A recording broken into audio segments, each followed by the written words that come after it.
In this video, I'll be going over how to find the mean of a data set.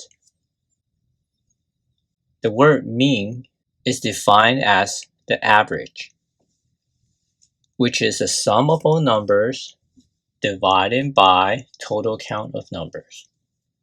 Below are two examples, I'll be going over each one. For the first example, what we want to do is add up all the numbers and then divide by count of numbers. So let's first find out how many numbers there are. 1, 2, 3, 4, 5, 6, 7, 8.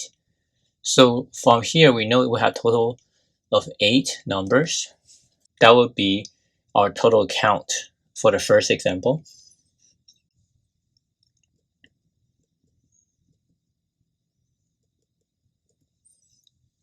Next step, we want to add up all the numbers.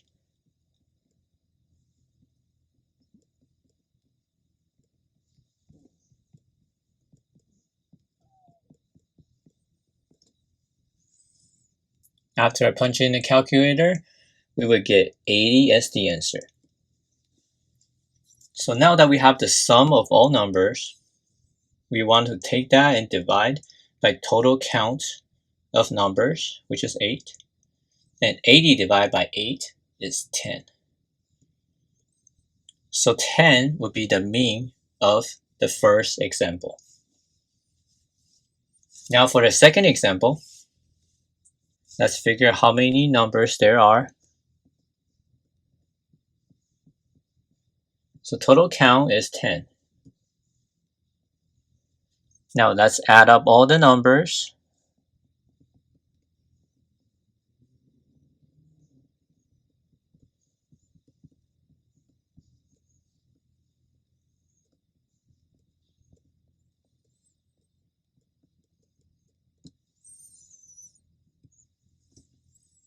After punching that in the calculator, we will get 524.